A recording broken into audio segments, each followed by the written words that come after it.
Hmm, oke. Pertanyaan berikutnya nih, apa masa tersulit yang pernah dialami oleh Kang Duh, Emil? saya pasti pecah belah ini. Hmm.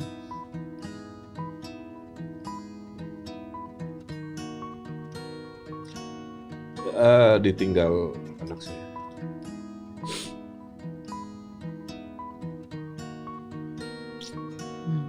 Tidak ada ujian hidup lebih besar kecuali ditinggal duluan orang. Karena gini, kalau kita ditinggal orang tua sedih, tapi mental kita siap. Karena mereka lebih tua, mereka lebih duluan hidup di dunia lain. Kalau kita ditinggal oleh pasangan, suami tinggal oleh istri, istri tinggal suami juga sedih banget. Cuman kita juga udah siap. One day, one of us will pass away lebih duluan. Tapi kalau ditinggal anak mah Mbak, aduh, nggak masuk ke akal manusia. Kalau pakai logika ya. Kan saya lahir duluan, harusnya saya meninggal duluan. Atau Bulian duluan, kenapa Eril duluan? Tapi kan itu logika manusia. Makanya saya survive the most difficult time itu oleh keimanan. Keimanan menyatakan semua yang ada di dunia ini bukan milik kita, milik Tuhan. Kalau Tuhan sudah waktunya memanggil yang dimilikinya, seberat apapun kita harus mengikhlaskan. Keimanan kedua, Tuhan memanggil anak saya di waktu yang tepat.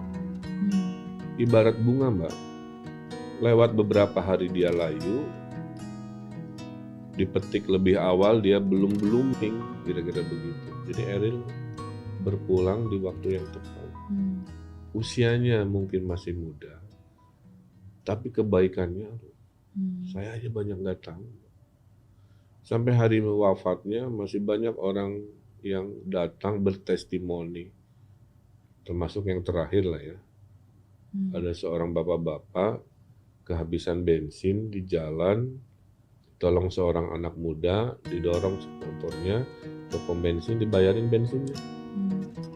Dia tidak tahu siapa anak itu, taunya wajahnya dia ingat, dan akhirnya dia tahu itu Eril almarhum karena lihat di TV waktu pemakaman. Dia datang membawa rasa terima kasihnya ke saya dalam bentuk lukisan. Ternyata si bapak-bapak tukang ojek ini jago melukis juga. Itu satu dari puluhan kebaikan dia. Malam-malam datang gelandangan, bawa nasi bungkus, dan lain-lain. Saya itu lancar ngomong kecuali kalau sudah urusan itu maaf ya gitu. Dan saya manusiawi ya, rindu gitu, nggak bisa dibohongin. Saya tuh kalau udah bab keluarga anak mana susah. Jadi kalau disebut cengeng, biarin. Saya memang kalau urusan anak ya. Oh iya. Iya. Terima kasih sudah menjawab pertanyaan saya, Kang Emil, karena ketika kejadian itu terjadi tahun lalu, bukan hanya saya yakin seluruh masyarakat Indonesia juga mengikuti, sangat mendoakan gitu. Waktu itu saya juga sempat mau WhatsApp Bu Atalia juga gitu kan. Tapi satu hal yang saya sangat bersyukur ya, Tuhan memberikan kesabaran dan kebesaran hati yang luar biasa buat Kang Emil, buat Bu Atalia, dan juga yang kayak tadi Kang Emil bilang, banyak orang yang mendoakan dan mengingat kebaikan-kebaikan yang Eril sudah lakukan. Setiap weekend Mbak, sampai hari ini 1000-an yang datang ke makamnya mendoakan banyak. Ada 2 bus, 3 bus. Saya tanya dari mana? Pak, saya dari Padang. Pak, saya dari Jawa Timur. Eril tuh. Siapa yang kenal Eril selama saya hidup? Dia dikenal setelah wafatnya. Dan hidup terbaik adalah setelah kematian. Kalau kematian Anda dirindukan, didoakan, you have the best life. Yes. Iya. Gitu. Bagaimana cara Kang Emil dan Bu Atalia berarti mengobati rasa kangen atau? Iya, dua ya. Memasang sebanyak-banyaknya memori. Tiap dinding ada Eril, tiap kesini ada Eril, jadi merasa dia masih ada. Kedua, kirim doa. Jadi komunikasi dengan orang yang meninggal itu masih ada, yaitu dengan doa. Jadi kalau misalkan Mbak Mary punya orang yang disayang sudah meninggal, jangan diingat lama-lama. Mendingan pas ingat langsung doa. Itu lebih mulia, lebih nyampe. Makanya kalau kayak barusan saya ingat Eril, saya sambil Al-Fatihah. Gitu. Daripada mengingat terus tadi pecah belah, mendingan doa. Jadi dua cara mengobati. Nah di zaman medsos kayak tadi pagi, Bu lihat posting Eril kan. Nah, orang politikus ada yang Pak Ridwan mah jual kesedihan terus. Enggak, siapa yang mau jual kesedihan? Itu bilang siapa ada orang tua mau kehilangan anak. Bahwa seorang orang tua tuh rindu di yang dia rasakan ya wajar-wajar aja lah. Gitu ya. Kalau Anda nggak suka ya nggak usah, unfollow aja, kan sederhana. Kecuali akunnya akun pemerintah. Kalau akunnya pribadi, akun @Ridwan Kamil, di mana saya. Tapi kalau akunnya @Provinsi Jawa Barat atau Gubernur Jawa Barat, secara khusus nggak boleh campurkan feeling pribadi dengan aktivitas. Iya. Jadi itu memasang memori sebanyak-banyaknya, dua pas ingat langsung doa. Oke. Dan kalau ada orang yang menarasikan berbeda itu jahat ya. Ya terserah dia. Terserah dia. Kan tadi diam diomongin. Iya. Iya. Oke. Kalau Kang Emil punya superpower, pengennya punya superpower apa? Saya pengen kayak jin yang kayak Alibaba, kamu mau apa ting gitu. Nah, itu aja. Kalau saya pengen punya mobil ting ada mobil, saya pengen happy ting ada happy.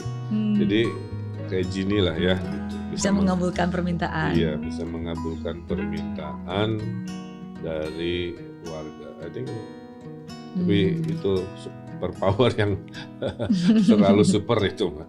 Kan waktu kecil katanya suka gambar-gambar superpower tokoh-tokoh. Saya kan memang hobi gambar. Apa yang saya lihat di TV saya gambar. Dulu ada kartun namanya Space Ghost. Ada lah, bisa di Google. Ya saya gambar itu aja. Space Ghost itu superhero yang bisa melintasi antar planet lah kira. Gambar Spider-Man, pernah Superman, pernah sampai paham kalau bikin huruf S-nya Superman, ya kan putar-putar. Ada lekukannya ya. Membentuk S. Ya tipikal anak-anak pada zamannya lah. Cuman dulu kan nggak ada gadget, jadi saya happy banget. Tangan saya berdarah, kotor, kena ini karena kena bambu, kena apalah, very motorik. Terus sekarang kan kebanyakan gadget. Iya gadget. Jempol. Makanya si lato-lato saya mah senang aja walaupun annoying suaranya daripada megang HP terus. Sampai dibikin kompetisi loh. Iya. Kalau saya kan gini, kalau lihat konten saya ya, kalau bikin peresmian pasti ada hadiah sepeda dan lucu-lucuan.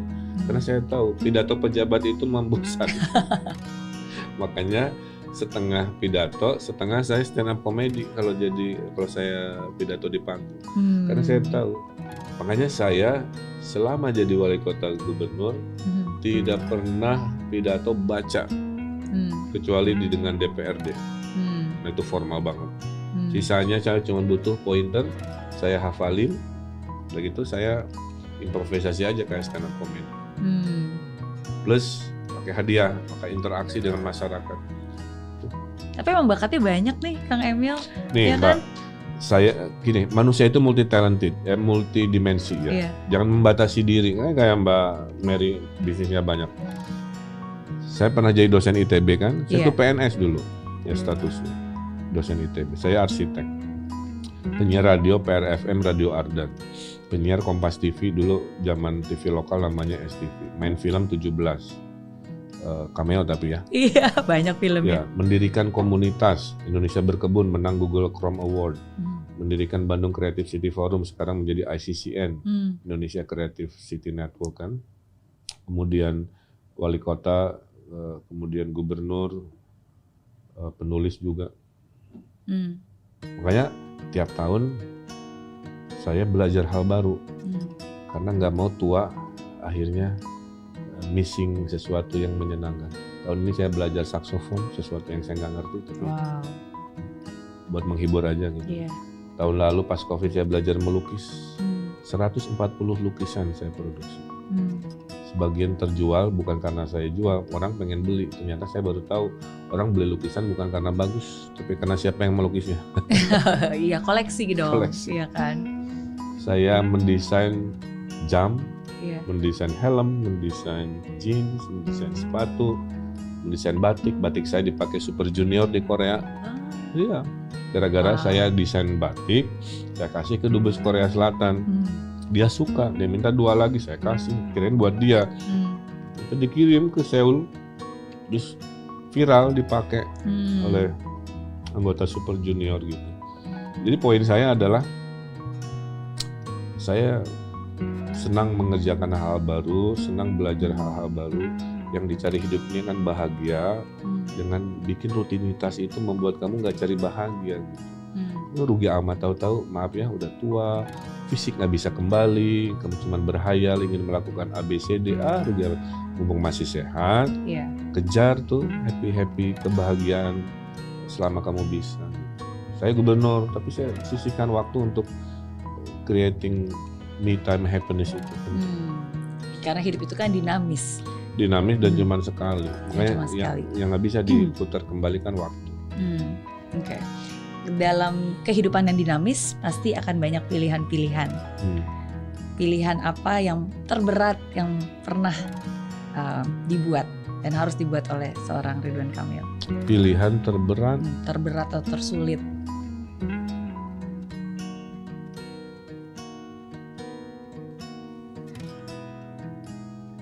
Pertanyaannya Denny Sumargo itu.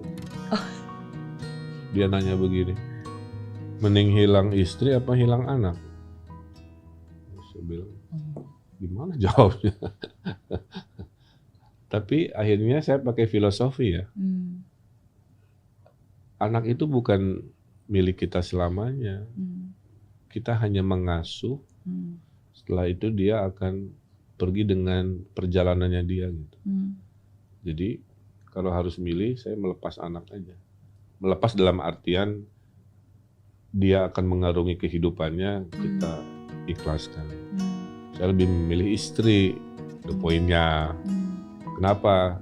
Karena istri kan nanti nemenin kita. Sampai kita lansia, tua, ibarat pasangan kan nemenin tuh ya. Betul. Tapi sebenarnya bukan pertanyaan yang bagus untuk dijawab ya. Dua-duanya harus kita rawat, kita jaga. Tapi kalau ditanya, ya itu pernah menjawab itu. Oke. Dihubung-hubungkan dengan kejadian, saya bilang atur aja. Itu narasi orang yang ingin menggiring ke satu titik lah. Iya. Tapi berarti kayak pilihan untuk menentukan kendaraan politik mana? Ngomongin politik. Pilihan hidup, pilihan apapun itu. Saya punya prinsip pakai agama saya ya. Manusia paling mulia itu manusia yang bermanfaat hidupnya untuk masyarakat. Wali kota bermanfaat, jadi arsitek bermanfaat. Jadi saya itu gimana takdir Tuhan. Tuhan kasih takdir saya gubernur, saya jadi gubernur terbaik. Tuhan kasih takdir saya jadi arsitek, saya jadikan arsitek terbaik untuk masyarakat kan. Kalau nanti pintu nasional ada, ya berarti takdir Tuhan. Saya akan be the best. Tapi kalau takdir itu tertutup, tidak ada, ya nggak usah baper, nggak usah gimana, berarti belum saatnya. Kenapa doa kita tidak dikabul? Ada 3. 1, belum waktunya. Anda minta doanya dikabul pagi, Tuhan bilang nanti sore. Kan belum dikabul. 2, permintaan itu tidak baik. Tuhan tidak kabulkan karena tahu kalau dikasih, Anda nggak bisa mengontrol pengabulan itu. Misalkan ya, ingin kaya raya, Tuhan nggak kasih, karena kalau kaya raya kamu pasti misalkan akhirnya lupa daratan lah. Yang ketiganya tadi doa itu salah mintanya. Hmm. Masa maki-maki untuk dikasih kan nggak mungkin. Nah, jadi kadang-kadang saya melihat begitu. Saya ada kepengen, tapi Tuhan tidak kasih. Berarti antara belum sekarang, Tuhan tahu mau ngasih, tapi kamu not now, mungkin 5 tahun lagi. Nanti bisa begitu bisa kan? jadi. Atau nggak dikabul, kenapa? Ya mintanya nggak benar, nggak pakai serius gitu ya, asal-asalan. Mintanya ngancem malah gitu ya. Atau Tuhan bilang nggak bisa, kamu cukup segini aja. Kalau saya kasih berantakan takdirnya, bisa. Nah itu filosofi hidup saya begitu. Okay. Jadi politik juga sama, kalau ada dikasih, ya bismillah, enggak, saya berbaik sangka sama Tuhan, mungkin tadi belum waktunya, bukan buat saya cocoknya atau saya salah mintanya. Tapi benar sih kalau berbicara tentang doa itu juga satu hal yang saya yakini sih Kang Emil. Tapi yang paling penting adalah keberanian untuk meminta aja itu sebenarnya udah satu hal yang luar biasa. Karena kan ketika kita meminta berarti kita percaya bahwa dia bisa sebenarnya. Kalau Tapi kita apakah dia meminta mau atau berarti enggak, kita tahu kita lemah. Betul. Sehingga butuh pengabulan dari Yang Maha Kuasa. Betul. Iya. Tapi ya kita juga harus punya kebesaran hati untuk ya menerima apapun juga yang nanti akan diberikan. Seorang ketua RT hidupnya bisa lebih mulia dibanding gubernur. Kalau ketua RT itu kerjanya benar, dicintai rakyatnya, membawa perubahan. Ketimbang jadi gubernur 5 tahun nggak ngapa-ngapain, pencitraan. Jadi nggak keren. Jadi nggak selalu gubernur, wali kota lebih keren dari RT. Jadi judul jabatan dunia ini is just a name, Mbak. Hakikatnya itu adalah manfaat dia, perubahan yang dia bawa apa. Hanya kebetulan skalanya aja kecil. Dulu saya wali kota ngurus 2,5 juta manusia, sekarang gubernur ngurus 50 juta. Tapi hakikatnya sama, problem solving, setiap hari harus dengerin masyarakat, cari solusi. Iya, bukan masalah posisi, tapi apakah yang dilakukan bukan masalah judul itu. Berarti bukan masalah judul ya. Oke. Pertanyaan terakhir dari saya, apa pelajaran hidup yang paling berharga yang hidup pernah berikan untuk Kang Emil? Satu nasihat selalu saya kasih ke anak saya, karena itu mewakili struggle saya. Kalimatnya begini, musuh terbesarmu adalah dirimu sendiri. Jadi itu hakikat hidup saya. Manusia itu selalu punya 2 sifat, dan kita struggle tiap hari. Kalau yang dikasih panggung sifat yang buruk, maka karakter kita buruk. Kalau yang dikasih panggung tiap hari karakter baik, maka kita orang baik. Saya bilang kalau kita punya 2 serigala nih, serigala putih baik, hitam jahat, mana yang paling loyal sama kita? Yang sering diberi makan. Iya. Itu kan cerita. Betul. Itu kan. Kalau yang sering diberi makannya hitam jahat, ya dia loyal ke kita. Kalau yang sering diberi makannya adalah putih baik, dia loyal ke kita.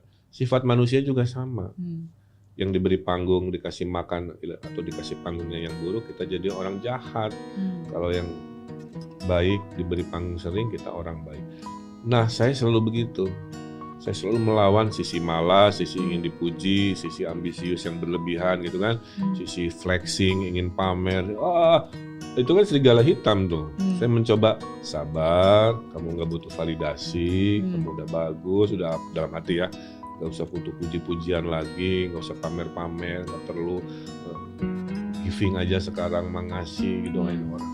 Itu. Makanya hidup saya sekarang ya, dengan jatuh bangun kehidupan, saya orang lebih rileks. Saya lebih rileks, tidur nyenyak selalu. Kalau ada masalah saya nggak panikan, nggak kayak dulu ya. Pasti ada jalan keluar, selalu ada light at the end of the dark tunnel kan, begitu tuh. Optimis saya. Itu. So, saya akan menua tanpa penyesalan, saya akan meninggal dengan kebahagiaan, menghasilkan karya banyak, Saya berterima kasih sama Tuhan sudah memberikan takdir perjalanan hidup yang luar biasa berwarna dengan karya-karya arsitektur saya misalkan, dengan kebijakan. Jadi, is a bless, Mbak, hidup saya is a bless. Alhamdulillah. Amin. Puji Tuhan. Amin. Mensyukuri apa yang ada ya. Karena saya ingat Kang Emil juga pernah bilang bahwa sebenarnya stres itu adalah ketika kita tidak bisa mengolah. Salah satu definisi stres itu karena kita nggak bisa memanage keinginan yang berlebihan. Betul.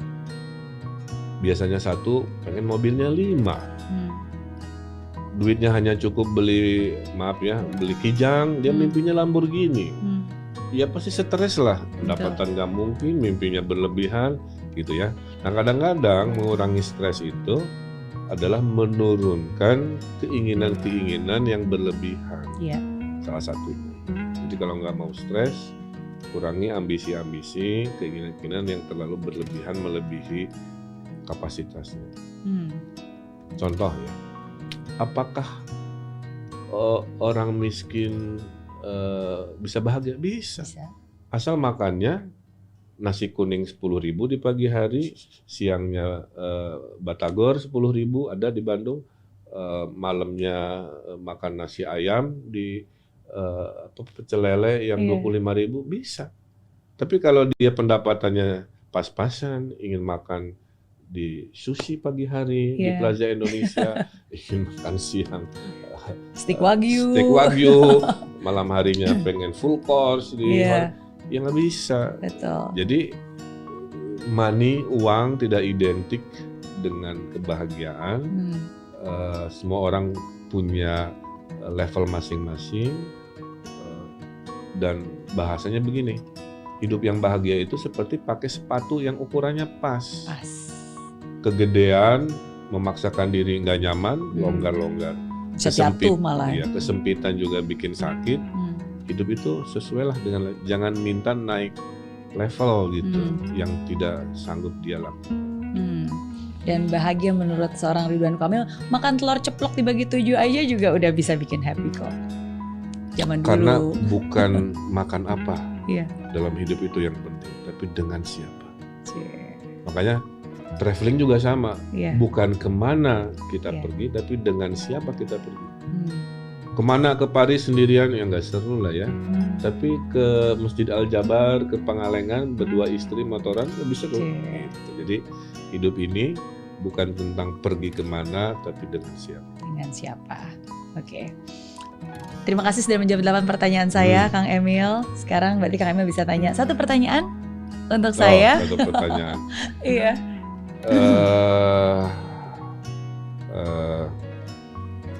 Kenapa memilih suami dulu sebagai pasangan hidup? Wah, oke. Pilihan, karena itu kiriman dari Tuhan. Oke, ini saya ceritain dikit ya. Jadi waktu dulu pas lagi tahun 98, kan saya terpaksa merantau ke Singapura sendiri. Jauh dari orang tua, sebenarnya itu saya mencari Tuhan. Jadi justru sebenarnya jauh dari orang tua itu membuat saya jadi mencari siapa itu Tuhan dan mencari tahu tentang Dia lah. Karena saya merasa saya punya agama tapi saya nggak mengetahui gitu Tuhan saya. Oke. Nah jadi dalam proses mencari tahu Tuhan dan mengenal agama saya pada saat itu, kebetulan saya lagi di kampus tuh Kang Emil. NTU ya? Di NTU betul. Terus tiba-tiba ada brosurnya pendalaman iman gitu kan. Terus ada pertanyaan, apakah Anda merasa berpikir seperti ini? Saya pikir, wah ini kok tepat seperti yang ada di pertanyaan saya gitu kan, tentang apa yang saya yakini. Ya udah, saya pikir saya datang nih, pengen mendalami iman dong. Acaranya di kampus, di lecture theater. Saya pikir kalau itu ribuan mahasiswa, paling ratusan lah yang datang. Masa sih nggak ada yang datang? Ternyata begitu saya datang ke acara itu, cuma ada 2 orang. Yang satu adalah pengajar agamanya, yang satu adalah seorang cowok yang jadi pacar saya dan jadi suami saya. Nggak ada Alpha. Orang di ruangan besar. Nggak ada, cuma 2 orang itu doang. Satu pengajarnya sama satu si cowok ini. Sesedikit itu. Sesedikit itu gitu. Terus saya pikir gila, acara kayak gini nggak ada yang datang, cuma ada 2 orang. Dan akhirnya ya udah, karena tempat acara teaternya terlalu besar, akhirnya kita ke kantin dan akhirnya udah kita ngobrol di situ. Dan untuk pertama kalinya baru saya kenal dia, ya Alpha yang sekarang jadi suami saya. Ternyata sama-sama orang Indonesia juga, sama-sama orang Indo, tapi kita nggak pernah ketemu di kampus pada saat itu. Ya udah, saya kenal dia di situ, jadi kita mendalami iman bareng. Saya jadi tahu. Tresno Jalaran Soto Kulino lah selanjutnya. Tahu kan artinya? Nggak tahu. Cinta itu datang karena sering bertemu. Itu pepatah Jawa itu. Witing Tresno, saya orang Sunda tapi ini saya selalu pakai. Witing Tresno Jalaran Soko Kulino. Kasih sayang itu hadir karena kita sering bersua. Sering ketemu berarti ya. Betul. Nah jadi dari situlah akhirnya ya kita yang nyatain duluan siapa? Susah bareng. Cowok dong, kan zaman dulu masih cowok. Walaupun dia bilang sebenarnya dia pikir saya yang suka duluan. gitu. Oh, suka duluan dengan nyatain duluan dua hal berbeda. Oh gitu. Kalau suka duluan tuh ngasih gestur aja, senyum-senyum atau apa. Tapi kalau lisan memang rata-rata cowok ya. Cowok duluan gitu. Saya ngasih hint-hint aja Terus gitu will ya. you marry me-nya di mana? Di Singapura. Oh, Di Singapura. Nggak seromantis yang kayak zaman sekarang harus ada dibawa kemana ada videografer. Zaman dulu kan masih tahun berlutut enggak ya? berlutut. Tahun itu kan pasti tahun saya nikahnya muda Kang Emil. Jadi usia 2002 begitu saya lulus berarti usia saya 22 itu udah dilamar tunangan. Cuma karena waktu itu baru lulus belum punya uang. Kita menikah 2004 usia 24 gitu. Lebih mudaan saya dong. Oh Kang Emil berapa? Enggak, istri saya menikah usia 23. Saya 25 beda 2 tahun. Oke. Iya, jadi itu sih. Jadi untuk menjawab Kang Emil berarti itu ya pilihan yang saya buat karena saya merasa itu dipilih. Jadi kesimpulannya ya. Kematian, perjodohan dan rezeki itu rahasia Tuhan. Kita tidak tahu kapan kita mati. Tapi itu pasti. Kedua kita tahu jodoh kita kan, jodoh saya sama Ibu Lia tuh kan sebelum bersaing tadi tuh ngantri, ketemunya kan di jalan. Saya tuh love at the first sight. Saya ketemu seorang Atalia itu pulang dari toilet, coba lebih jelek lagi ceritanya ya. Terus saya ada acara, terus udah di depan gedung beres acara mau pulang naik taksi, tapi kebelet. Pilihannya pipis di rumah atau balik kanan ke gedung lagi. Saya putuskan balik kanan ke gedung lagi, ke toilet dulu. Tutup pintu toilet, tiba-tiba di depan ada gadis cantik lewat. Terus kena lightning strike. Keluar jurus minta nomor telepon. Singkat cerita. Jadi gitu. Jadi kematian kayak Eril ya. Perjodohan kayak kita, itu rahasia Tuhan. Termasuk rezeki. Masuk juga rezeki. Iya. Tapi saya setuju sih dengan Kang Emil bahwa ini yang saya yakini ya Kang Emil, karena kan di hidup kita kalau orang tua itu kita kan nggak bisa memilih dengan siapa kita dilahirkan. Betul. Ya kan, anak pun juga kita nggak bisa memilih karena kan itu Tuhan yang kasih dan sediakan tuh rezeki gitu kan. Tapi pasangan hidup itu satu-satunya mungkin yang kita sendiri yang memilih siapa yang menjadi pasangan hidup kita gitu di dalam keluarga ya. Ya jadi penting sih. Ada pepatah mengatakan kita tidak bisa mengatur takdir, yang kita bisa atur adalah cara kita merespon takdir.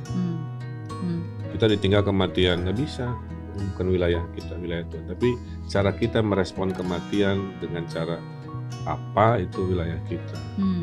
Sama juga bertakdir ketemu, nggak bisa itu diatur oleh kita. Bahwa di momen Mbak Mary ketemu lelaki itu kan.